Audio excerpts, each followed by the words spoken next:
Boa tarde. Bem-vindos. Eu vou dar um breve recado antes de passar a palavra ao nosso moderador. Nosso congresso está a cada dia mais alinhado à sustentabilidade. Nessa edição, nós fizemos diversos esforços no sentido de tornar o evento sustentável, diminuir e compensar a nossa pegada de carbono. Esse ano, estamos transmitindo o evento também de forma digital, proporcionando maior adesão e participação. No caso dos participantes presenciais, foi dada preferência para hospedagem aqui no local, evitando deslocamentos. O espaço dos expositores foi fornecido em forma de lounge, com materiais de fácil transporte, rápida montagem e totalmente reutilizáveis. Diminuímos em 90% os materiais impressos. E o programa do evento está em formato digital. Diminuímos também os materiais descartáveis. Foram distribuídos squeezes para que os participantes pudessem reabastecer nos galões de água distribuídos pelo evento. Foram colocadas também lixeiras de coleta seletiva.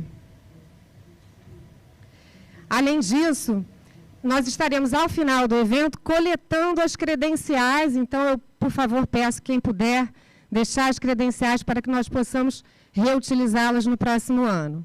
Os tecidos utilizados em todos os painéis são doados pela empresa de montagem do evento e reutilizados por uma ONG na confecção de bonecas de pano em auxílio a crianças carentes. E, além disso, a quantidade de emissão de CO2 que não conseguimos mitigar será compensada através da compra de créditos de carbono.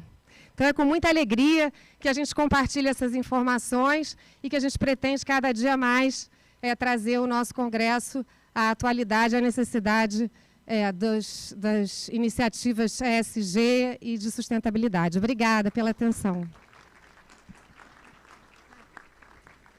Com a palavra, o nosso moderador, Dr. Luiz Edgar Montauri Pimenta. Boa tarde a todos. Eu estou muito satisfeito aqui ver que nós estamos com uma sala repleta e estou me sentindo muito honrado. Eu não, é mais pelo Miguel aqui e pelo Etienne, que está em algum canto, virtualmente, daqui a pouco eu passo para o inglês. Mas aqui estamos contando com a presença do Dr. Cláudio Furtado, presidente do INPI, diretoria do INPI, eu não vou ficar nominando todo mundo, Dr. Gabriel Leonardo, presidente da BPI, Dr. Luiz Henrique do Amaral, presidente da IPPI. Então, estamos aqui nos sentindo muito prestigiados, né? Então, nosso tema hoje aqui é bastante atual, bastante interessante, uma iniciativa, né, que se teve, que eu imagino que seja a primeira que se tomou no Brasil, criar essa estratégia nesse grupo, né? Grupo interministerial da estratégia de propriedade intelectual, que está sendo muito bem conduzido aqui pelo Miguel, vou fazer a apresentação dele depois, que é uma coisa com a participação da sociedade civil. Foram convidadas algumas poucas entidades da sociedade civil, dentre as quais a BPI tem muita honra em participar desse seleto grupo, e estamos participando dessas reuniões que são constantes. Eu acho que poucos sabem dessa assiduidade, sob o comando do Miguel, que cobra muito a participação de todos que participam. Estamos eu e Gabriel Leonardo, temos participado, e todos os comitês de estudos da BPI participam também de uma forma muito intensa, preparando material para a gente submeter com as opiniões da BPI para esse grupo, né? Então, eu vou fazer a introdução aqui, a apresentação do Miguel e do Etienne, que é o CEO da INTA, que vai participar desse painel conosco, né? Bom, o Etienne é o primeiro vai falar, ele é o CEO da INTA. trabalha com o Conselho de Administração e diretores para recomendar, formular e implementar políticas e programas para a associação, a INTA, International Trademark Association, e ele é o responsável pelo funcionamento administrativo da associação, a supervisão de todo o pessoal, o desenvolvimento e administração do orçamento anual. Anteriormente, o Etienne ele foi chefe de comunicação do Escritório de PI da União Europeia. O Etienne é formado em Direito pela Universidade de Alicante, possui LLM em Direito da Comunidade Europeia pela Université Libre de Bruxelas e possui um MBA executivo pelo Instituto de Empresa Business School. Já o Miguel, eu vou dar uma abreviada aqui, Miguel, teu currículo é extenso, né? Ele é servidor público federal de carreira, de analista de comércio exterior, com experiência em temas de defesa comercial e propriedade intelectual. Atualmente está lotado na Subsecretaria de Inovação e Transformação Digital do Ministério da Economia, ocupando o cargo de assessor técnico para Economia 4.0 e Propriedade Intelectual. Ele está coordenando a implementação da Estratégia Nacional de Propriedade Intelectual e secretariando o Grupo Interministerial de Propriedade Intelectual. Miguel, vou até me permitir fazer uma correção aqui. Secretariando, eu acho que é pouco. Você está coordenando e botando todo mundo aí para cumprir os prazos e dar as opiniões no tempo devido, mas é mais do que secretariar, na minha opinião. E o Miguel, ele iniciou a carreira no serviço público como analista de relações internacionais do Instituto de Pesquisa de Relações Internacionais da Fundação Alexandre de Gusmão. É mestre em Relações Internacionais pela Universidade de Brasília. Então, eu vou, com isso, passar a palavra ao Etienne. Etienne, how are you doing? I hope all is well with you. I don't know where you are exactly, but the word is yours. Luiz Edgar, boa tarde. Boa tarde a todos. Eu, primeiro, gostaria de agradecer à BPI pelo convite para falar hoje. Gostaria também de parabenizar a BPI pelo congresso, que já é um sucesso. Eu adoraria estar lá pessoalmente, mas, infelizmente, outros compromissos me obrigam a conectar-me remotamente. Ainda assim, é uma honra estar com um grande copanelista, um grande moderador. E eu quisera também saludar o Dr. Cláudio Furtado, o Dr. Gabriel Leonardo e o Dr. Luiz Henrique do Amaral, todos grandes amigos. And after that effort in Portuguese, you will excuse me if I skip and go into English. But I really love your beautiful country. I love attending ABPI. This year, unfortunately, I was not able to make it. But I really want to thank you for being always so welcoming and for being such a great association, and an association that is really an INTA friend. I would like now to share my screen with all of you, hoping that this will work. So please let me know if you can currently see the screen, and I will go back very quickly. Can you see the screen? Yes. All right. I take that. I take that as a yes. All right. So very briefly, INTA is, I would say, perhaps the biggest brand owners organization worldwide. We're about between 6,500 and 7,000 corporations, law firms, agencies from around the world. So we have a presence in 185 countries. And I always mention that our mission is very simple and very complex at the same time. And it's really to promote better laws to equally protect brand owners and to protect consumers. Now, we're currently under our 2022-2025 strategic plan, And here are, three main strategic directions: or promoting and reinforcing the value of brands, building a better society through brands, and last but not least, supporting the development of IP professionals. Now, when we talk about IP and we talk about brands or trademarks or designs or all kind of IP rights, the first question we need to ask ourselves is whether there is a sustainable growth when it comes to trademarks. These are statistics from the World Intellectual Property Organization. Unfortunately, as you can see, they stopped in 2020. But as you can see, over years, there has been a steady growth in trademark filings all around the world. And this is true across regions. Now, of course, these statistics stopped in 2020. And it would be very interesting to look at what is the current situation.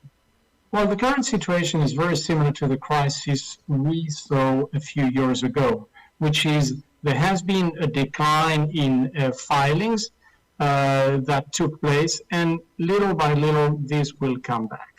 Now, what is interesting to notice, if we look at the current trends in Mexico, in Brazil, in Chile, in Argentina, we see that according to the numbers during the first semester of 2022, Mexico could have a reduction of 9% in filings, Brazil of perhaps 5%, Chile of around 8%, and Argentina of approximately 3%.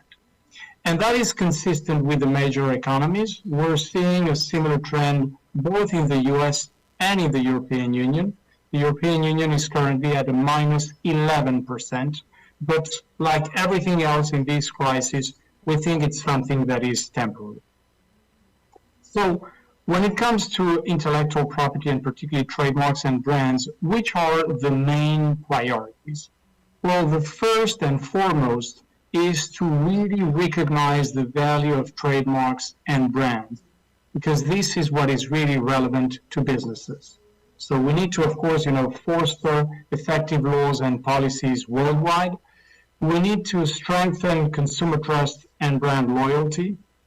We need, and that is something particularly important in the region, in Latin America, we need to combat a certain anti-IP sentiment.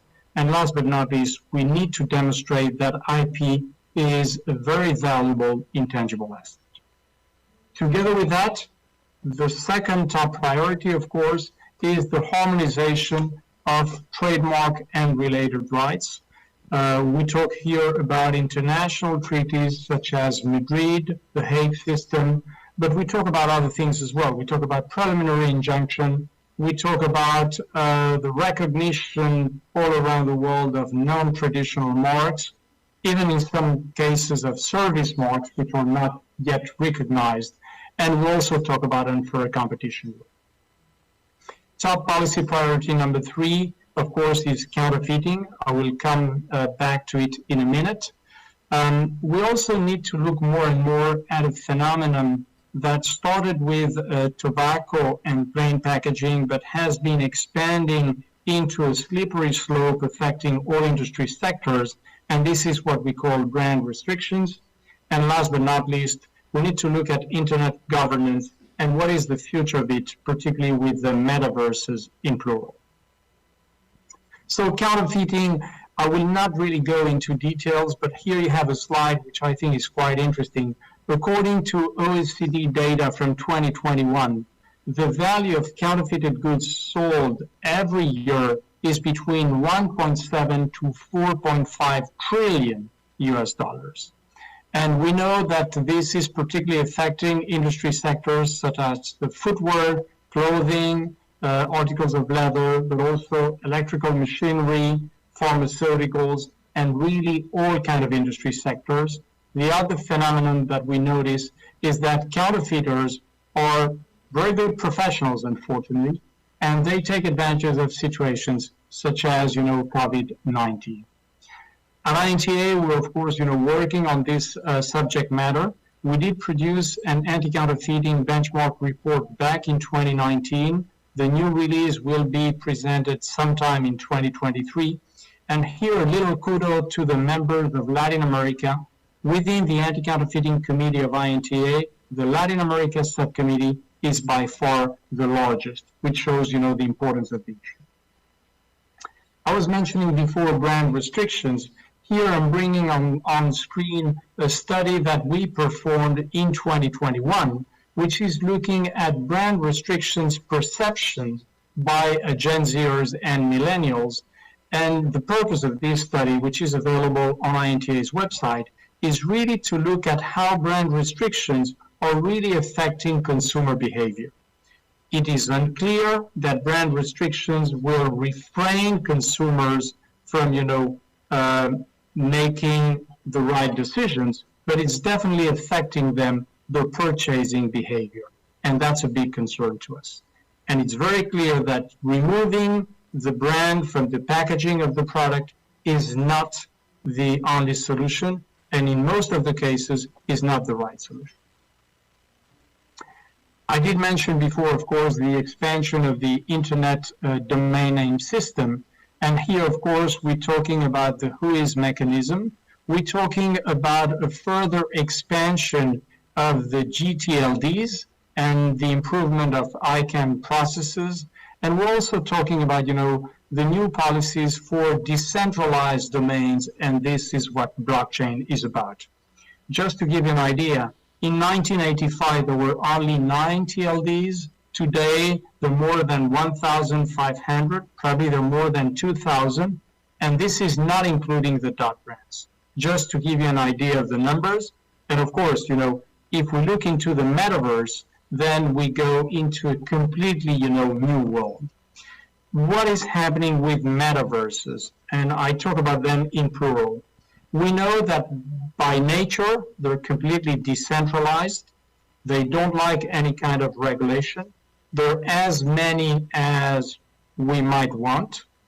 And more importantly, there is currently no IP framework for it. So what happened with domain name cyber squatting 30 years ago with internet is just replicating now at an exponential way within the metaverses. So this is something that INTA is looking very closely. In October of this year, we will be releasing a report on the state of the art, what is the interaction between the current regulations and brands and IPRs, and last but not least, what should be the next steps to protect IP within metaverse. As part of that, INTA continues to protect itself into the future. These are reports that are available on INTA's website.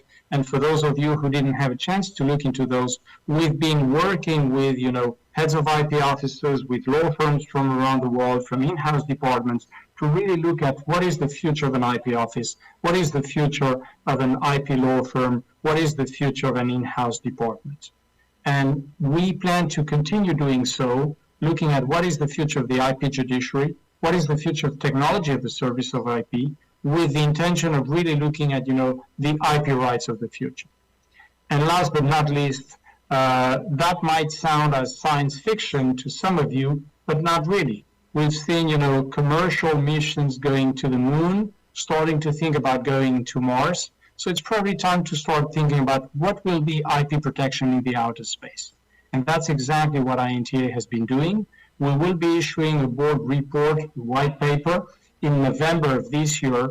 And really the idea here is to give some ideas about how could IP protection be in the outer space, with the intention of providing this to WIPO so that perhaps they can look into some kind of international treaty or harmonization. Very briefly, I would like to conclude talking about some of the challenges that we see as INTA in Latin America. Number one, of course, I mentioned it, is brand restrictions. We have some countries that have been really, I would say problematic for brand owners.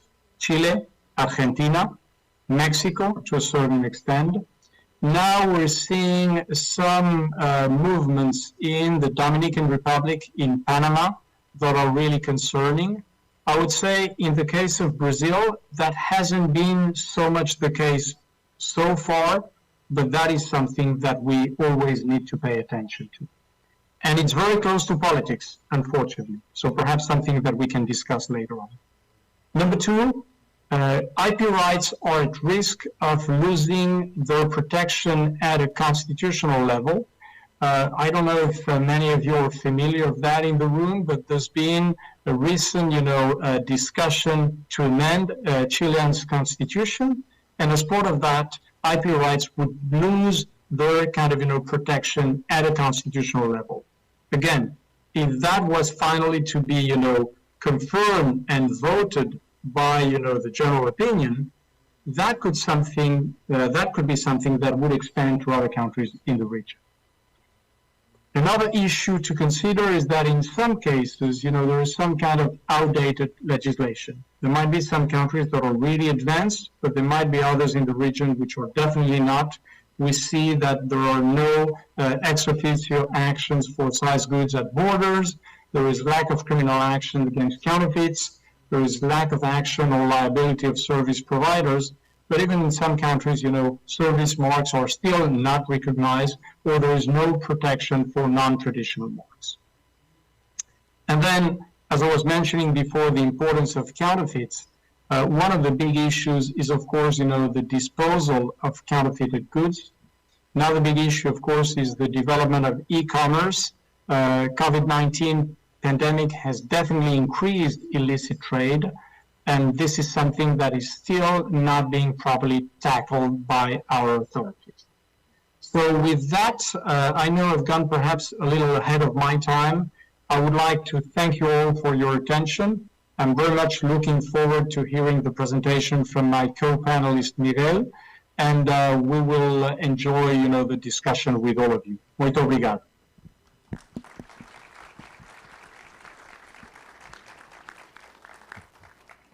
Thank you very much, Etienne. It was very interesting, your presentation. E eu acho que tem um link muito importante, essa apresentação do Etienne, com a questão que o Miguel vai trazer aqui agora, a questão da harmonização das leis, as preocupações maiores que acontecem em outros países, trazer isso aqui para dentro da realidade brasileira, né? Aqui no Brasil, nós já evoluímos muito, com a adesão ao Protocolo de Madrid. Vou aproveitar a presença do Dr. Felipe, diretor de marcas, aqui, que está fazendo um magnífico trabalho à frente da diretoria de marcas do INPI, até para chamar a atenção de algumas questões que têm que ser enfrentadas, né? Hoje, a questão do Protocolo de Madrid, que foi implementado, ainda faltam alguns ajustes, né, para a coisa fluir de uma maneira, a questão da multiclasse. Outras questões que foram implementadas pelo Protocolo de Madrid, nós precisamos ainda ajustar. Mas, por outro lado, volto a dar os parabéns a ele hoje o tempo que se examina um pedido de marca no Brasil, que está nos melhores padrões internacionais. E agora, antes de passar a palavra ao Miguel, eu vou só dar um esclarecimento para a gente deixar aqui, se possível, uns 10 minutos, para a gente trocar perguntas e dialogar aqui no final da apresentação dele. Miguel, então passo a palavra a você. Obrigado, Luiz Edgar. Vou falar aqui do púlpito, que eu tenho uma apresentação para compartilhar com vocês. Fico feliz de ter a sala cheia nessa nossa apresentação, nessa nossa plenária, para discutir um pouco com vocês o trabalho que a gente está fazendo no GIP, no âmbito da Estratégia Nacional de Propriedade Intelectual, de trabalhar para a revisão da Lei da Propriedade Industrial. O Etienne me deixou o gancho perfeito ali, né? Quando ele fala de alguns marcos regulatórios desatualizados, que a gente entende que podem ser trabalhados, e é nesse sentido que a gente vem trabalhando lá no Ministério da Economia. Vocês podem compartilhar minha apresentação, por favor? Tá. Só aguardar enquanto eles colocam ali. Etienne, só para aproveitar, meus olhos brilharam quando você falou ali em IP Space Task Force, como um fã de ficção científica. Eu quero conhecer mais sobre o trabalho. Tá bom.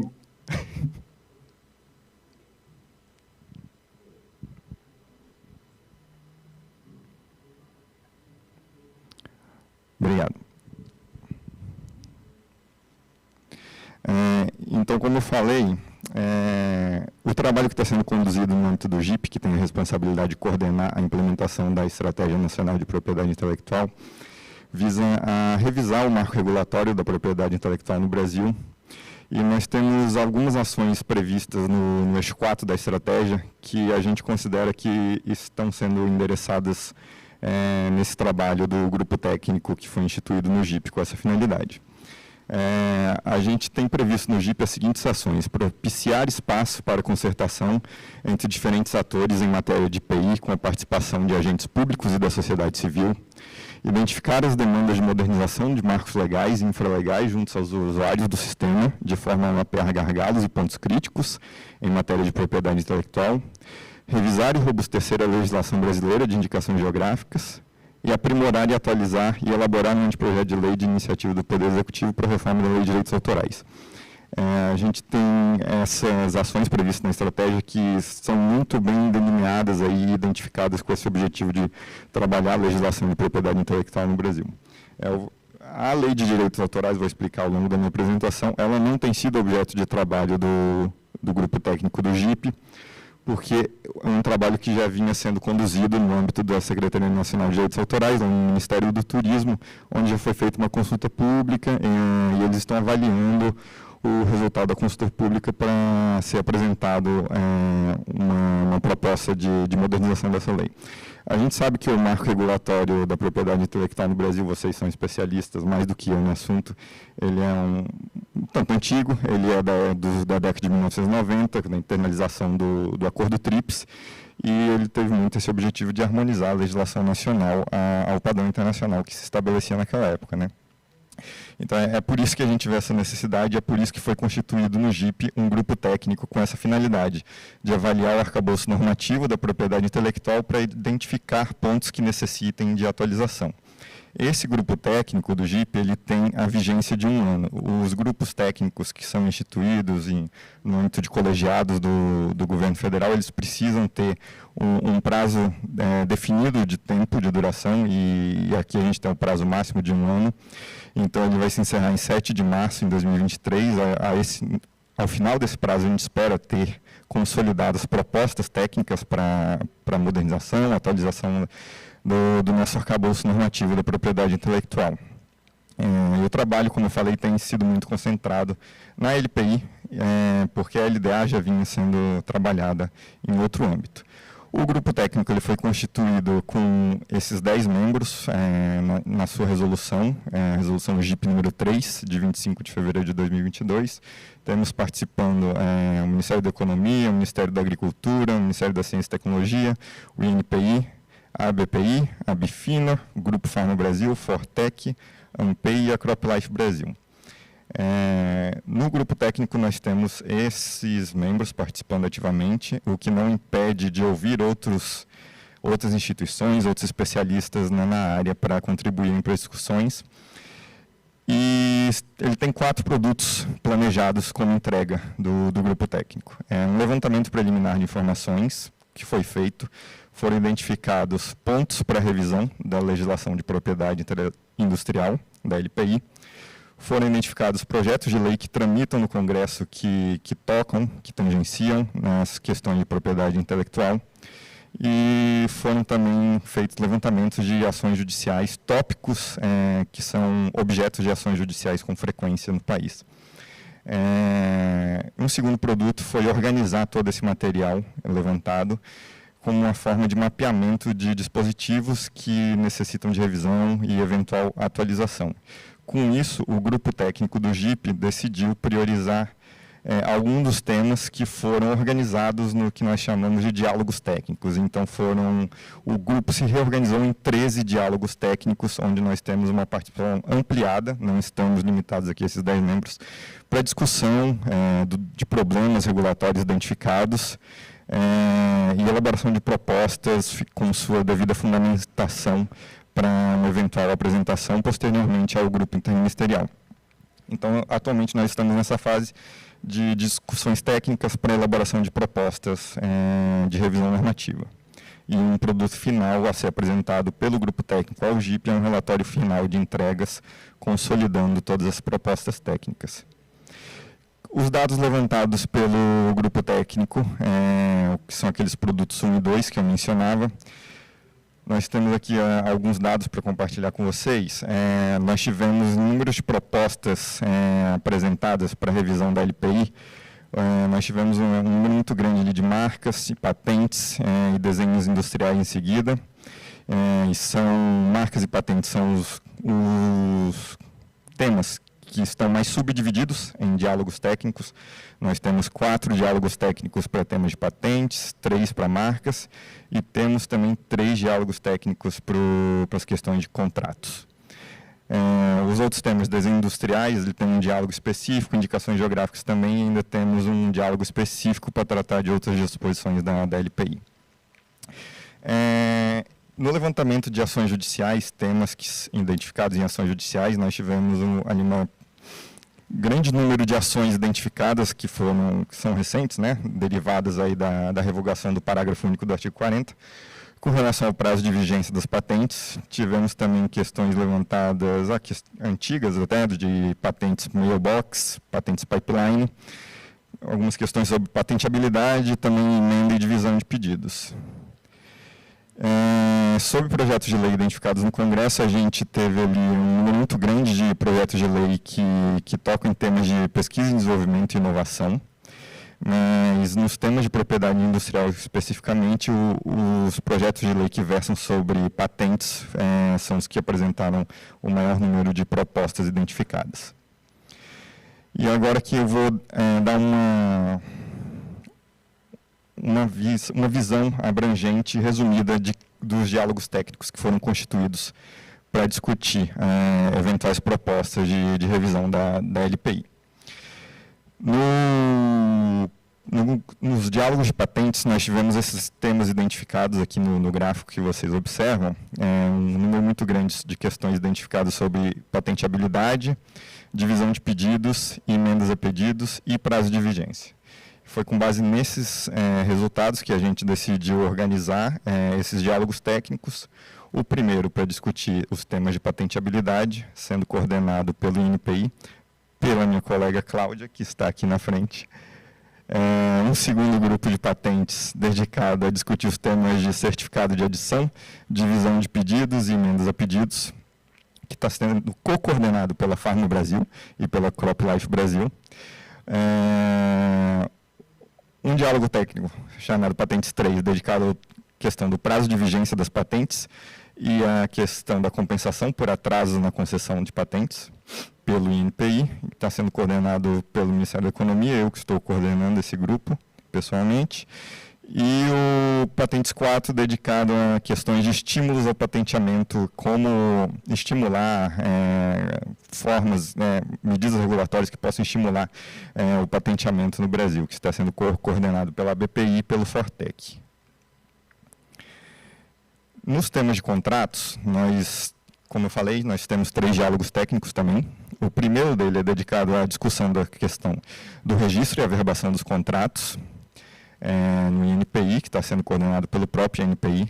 Um segundo grupo dedicado a discutir os limites de dedutibilidade com despesas de royalties, que temos aí um emaranhado de legislação regulando esse tema, né, sobre o imposto de renda. E um terceiro grupo dedicado a discutir os temas de patenteamento, de patentes essenciais e termos frentes em contratos de tecnologia. Esse está sendo coordenado pela BPI também. E o segundo grupo está sendo coordenado pela minha colega Natália, do Ministério da Economia. Nos temas de marcas, nós estamos dedicados a discussão em 3 grupos também. O primeiro deles é a discutir a caducidade das marcas. Nós tivemos ali muitas propostas da BPI nesse sentido, e a própria BPI está coordenando esse grupo, esse diálogo. Um segundo tema ali, um segundo diálogo dedicado a discutir processo administrativo do registro de marcas no INPI, muito no sentido de atualizar a legislação para as novas formas de registro do INPI, né, porque a legislação é de um tempo que se fazia o registro via papel e o processo foi modernizado, digitalizado, muito nesse sentido, a atualização de processo administrativo. E um terceiro diálogo dedicado a discutir os direitos sobre marcas, registrabilidade, especialmente secondary meaning e a proteção de expressões de propaganda como marcas, que foi uma proposta da BPI.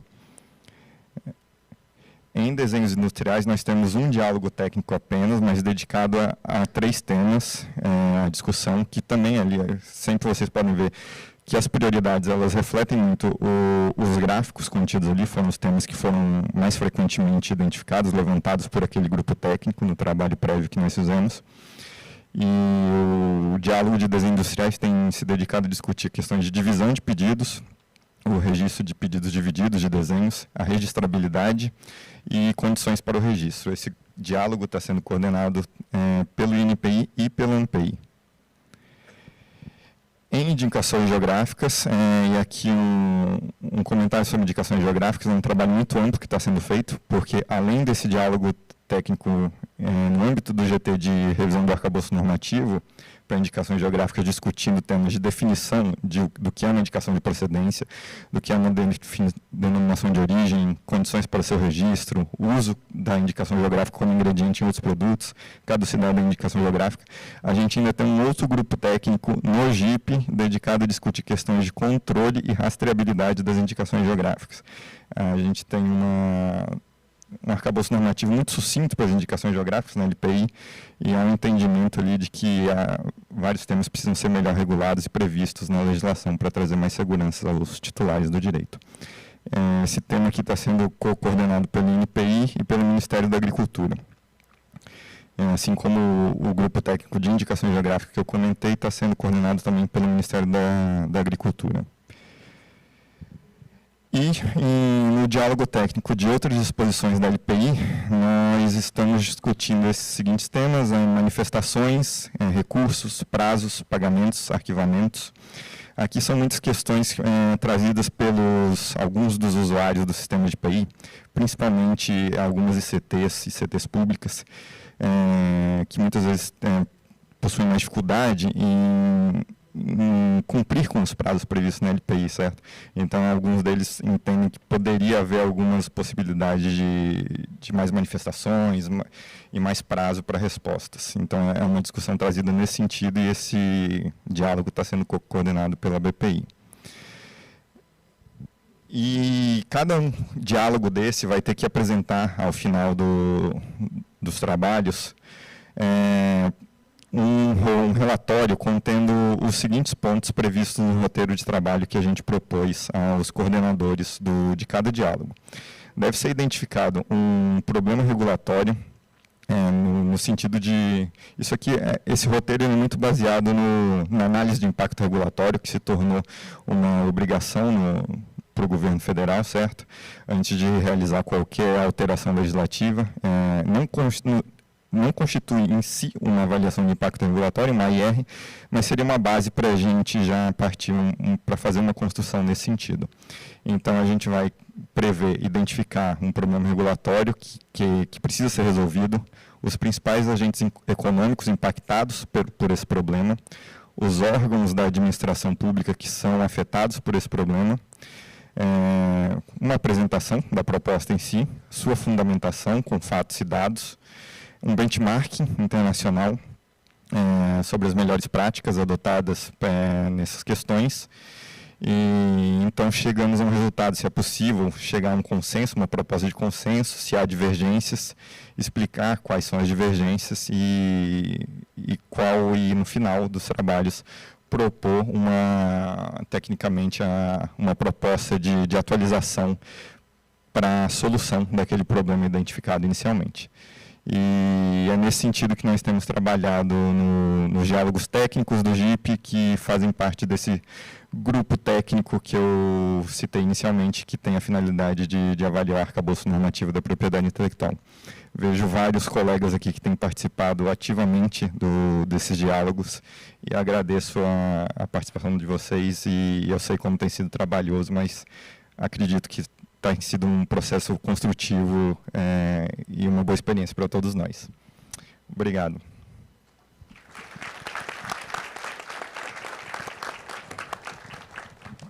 Obrigado, Miguel. Muito esclarecedora a sua apresentação.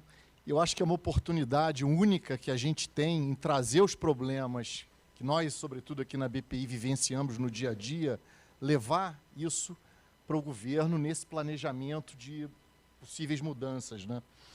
E aproveitando aqui dois pontos que você mencionou, que na prática, né, o que precisava era, um deles era mais regulamentar. Nós já tivemos até conversas com o Felipe, diretor de marcas do INPI, a questão do secondary meaning das marcas, né? Isso, as decisões judiciais, muitas já caminham nesse sentido. O próprio INPI já vem concedendo marcas, considerando o secondary meaning, e exemplos disso nós temos vários. Então, o que precisaria era, de fato, regulamentar essa questão.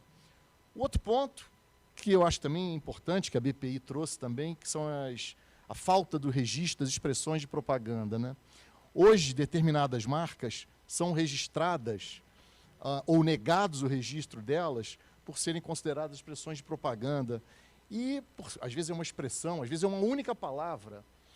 Eu gosto de dar o exemplo aqui da Coca-Cola, da marca, da expressão de propaganda Enjoy, que foi registrada pela Coca-Cola como marca. O INPI, no momento do registro, não tem como apurar se aquilo é uma expressão de propaganda ou se aquilo é uma marca. Então, essa questão deveria ser verificada depois, num eventual pedido de caducidade, na hora de se provar que aquilo está sendo usado como marca ou expressão de propaganda, é uma questão difícil. Mas a falta desse registro, que tem acontecido na prática, é quando vai ao judiciário por uma questão de uso indevido de uma expressão de propaganda, de um slogan, por um terceiro, a questão da falta do registro, você acaba tendo que produzir provas muito mais complicadas do que se tivesse um simples registro já concedido pelo órgão. Bom, então, antes de passar a palavra aqui, perguntas para o auditório, até eu tenho que ver também a questão ali do tablet, quem está online, eu queria só fazer uma primeira provocação a você, Miguel, que seria, dos vários membros da sociedade civil que participam desse grupo, há, muitas vezes, interesses diversos ou até conflitantes, né? No final, para chegar a um relatório final, qual é a ideia de se lidar com essa questão quando houverem opiniões conflitantes e divergentes? Esse vai ser um ponto. Vai chegar a hora, né? É isso, né, Luiz Edgar? Várias pessoas já nos questionaram essa questão.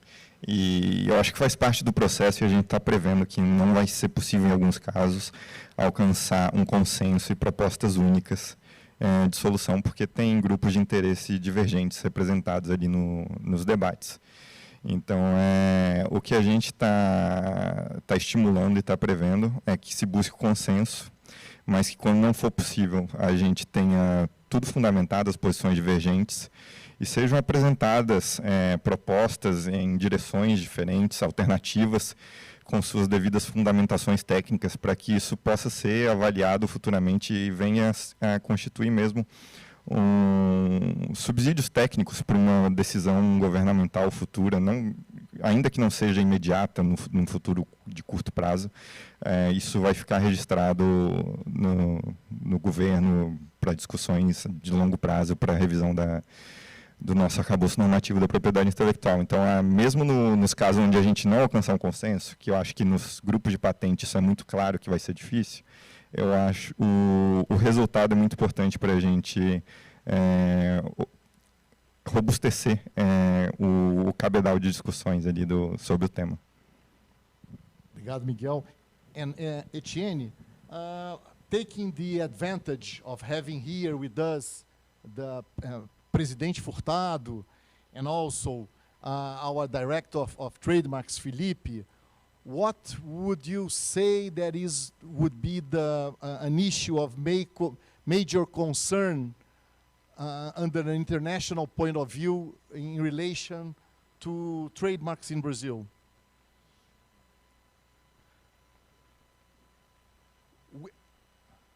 We are not listening to you. Yeah, sorry, I was muted. Well, I think that's a great question, but of course, Presidente Furtado and I are good friends, so I'm not totally, fair in my answer. But what I would say to him and to his team is that we hope they're going to be able to continue doing the excellent job they've been doing over time. We know that IP offices suffer from, lack of financial resources. And that's a big concern to global industry. I mean, the Brazilian economy is one of the leading economies in the region. It needs a strong IP system.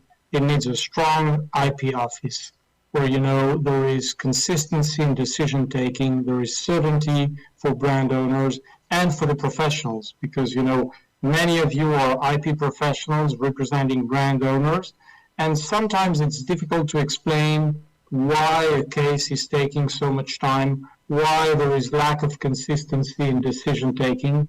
I know that INPE Brazil is working on that as much as possible. We just hope as global industry that, the elections will not affect, the work of the IP office and the IP ecosystem in general. I will leave it here. Thank you, Etienne. E pegando essa carona com o que o Etienne acabou de dizer, é bom lembrar aqui a ação foi proposta pela BPI com a finalidade, já comentada hoje pela manhã pelo nosso presidente Gabriel Leonardo, pelo próprio presidente do INPI, Cláudio Furtado, a ação que a BPI propôs com a finalidade de capacitar o INPI a um orçamento maior, a reter mais dinheiro do que ele arrecada, para poder contratar, para poder investir em tecnologia, inteligência artificial, o que seja, para melhorar o sistema de uma maneira geral. Bom, dito isso, então, eu vou abrir agora as perguntas aqui. Se alguém tiver alguma pergunta, por favor, levante a mão. Eu também estou controlando aqui quem está online. Vou passar primeiro aqui para o presidente Gabriel Leonardo. Obrigado, Luiz Edgar. Hi, Etienne. Very nice to see you, even though from a distance. Miguel, muito obrigado pela gentileza de estar aqui conosco. Eu queria perguntar para você, Miguel, sem querer colocá-lo num hotspot, pode responder da forma mais diplomática que você entender adequada, mas, evidentemente, num ano de eleições, como ocorre a cada 4 anos, a nossa preocupação, e de todos os agentes econômicos, é com a continuidade das boas iniciativas, das boas políticas. E, claramente, como o Luiz Edgar mencionou, esse trabalho do GIP, envolvendo toda a sociedade civil, com muita pluralidade, né? A gente sabe, entidades que têm visões diametralmente opostas em relação à propriedade intelectual em diversos temas, estão atuando em conjunto. E você, como um maestro aí dessa orquestra, que não pode desafinar, né? Como é que você vê a estabilidade da burocracia no bom sentido, né, que você integra em Brasília, e desse esforço num cenário de possível rearranjo político, e não digo nem com o candidato à situação não vencendo a eleição, a gente sabe que mesmo o candidato à situação vencendo, pode ter um rearranjo político de partidos que, de alguma forma, afete a administração pública. Você pode nos tranquilizar? Pergunta capciosa, hein, Gabriel? É difícil mesmo a situação. A gente sabe que ninguém aqui consegue prever o futuro. Mas o tema de propriedade intelectual ele está conosco lá na nossa, que era Secretaria de Inovação, hoje é uma Subsecretaria de Inovação. Nós éramos parte do Ministério da Indústria e Comércio Exterior, hoje somos parte do Ministério da Economia. Mas o tema da propriedade intelectual ele continua lá, com os mesmos responsáveis tecnicamente pelo seu trabalho. E eu, a Natália, a Jaqueline, estamos lá há bastante tempo trabalhando com esse tema e dando prioridade aí para a agenda de propriedade intelectual. E foi uma vitória muito grande que a gente conseguiu ao recriar o GIP em 2019, quando ele foi reinstituído pelo decreto, porque ele estava parado há um tempo, porque ele existia no âmbito da CAMEX, mas a CAMEX não tocava a agenda, e a gente levou isso para o âmbito da CEPEC, tirou da Secretaria de Comércio Exterior, exatamente com o intuito de trabalhar políticas domésticas de propriedade intelectual, porque no âmbito da CAMEX ele era muito vinculado às questões de comércio exterior, que ele tinha sido criado para internalizar o TRIPS, na esteira da discussão de internalização do TRIPS. Então esse foi o nosso objetivo de levar o GIP para o âmbito da CEPEC, para trabalhar políticas domésticas de propriedade intelectual. E com isso estabelecemos como prioridade número 1 a instituição, o desenho de uma estratégia nacional de propriedade intelectual. E aí, com isso, a gente teve toda essa decorrência dos fatos aí. Mas a gente tem uma segurança muito grande de que, independentemente dos resultados da eleição, o nosso trabalho vai continuar. Nós vamos continuar trabalhando com a agenda de propriedade intelectual e priorizando isso lá no âmbito da nossa Secretaria de Inovação, né, no ministério que estiver. Obrigado, Miguel. Mais alguém com alguma pergunta aqui no auditório?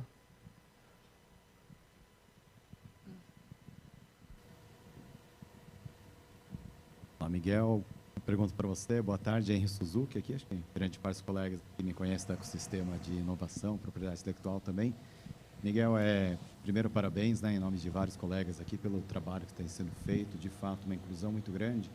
Você comentou, né, além das associações que estão ali representadas, né, nos grupos de trabalho GIP, uma abertura maior para a sociedade civil de forma geral, né? Você poderia falar um pouco mais como quem eventualmente não faz parte daquelas organizações pode ter contribuições ou levar contribuições também para o trabalho do GIP? Ótimo, Henri. Obrigado pela pergunta. A gente já está com os grupos que estão discutindo os diálogos técnicos, eles estão formados, nós temos ali os representantes de cada uma das entidades ali que manifestaram interesse em participar. A gente fez uma chamada informal, uma chamada pública informal no nosso site, que eu coloquei ali no final da nossa apresentação, para que os interessados se manifestassem a participar desses diálogos técnicos, certo? Então, nós encerramos essas inscrições, mas nós estamos prevendo, para cada um desses temas, organizar uma forma de oficina, envolver outros atores da sociedade, para quando a gente atingir um determinado estágio do trabalho ali, que sejam apresentadas propostas e discutido com grupos mais amplos e abertos da sociedade, para a gente não ficar fechado também no nosso grupo de especialistas ali, né? Tinha mais uma pessoa que pediu a palavra. Obrigada, Luiz Montari. Oi, Miguel, Carolina, Interfarma. Obrigada pelas explicações. Acho que quem participa do dia a dia do GIP sabe bem como é que está sendo muito bem estruturado esse processo. E aí a minha dúvida vai um pouco... uma questão mesmo, que a gente ainda não teve tempo de falar disso. Existe a discussão toda e a gente vê uma movimentação do governo em outras áreas sobre harmonização Brasil-OCDE, né? E a gente sabe também de discussões de tratados internacionais que o Ministério das Relações Exteriores avança em discussões tanto no contexto do Mercosul e União Europeia, como também tratados Brasil, outros dos países, e a gente sabe que propriedade intelectual é sempre um tema importante nessas negociações, né? O quanto disso chega ali para vocês, como que vocês têm visto isso mais para frente? Eu sei que o GIP está tomando todo o tempo nessa questão do GT normativos e temos um prazo, mas como que isso chega? Como essas discussões internacionais chegam para você e para a subsecretaria? Obrigada. Sobre Mercosul e União Europeia, em outro momento, eu participei muito ativamente, porque nós lá da Secretaria de Inovação, do antigo MIDIC, atuávamos ativamente nas negociações de propriedade intelectual do capítulo. Com a fusão do Ministério, a responsabilidade passou exclusivamente lá para a Secretaria de Comércio Exterior e nós não estamos mais atuando ativamente nas negociações, mas nós somos consultados e damos nossas opiniões técnicas. Então, ainda que seja, quando há um tema muito dissonante do nosso arcabouço normativo, nós acabamos nos manifestando tecnicamente.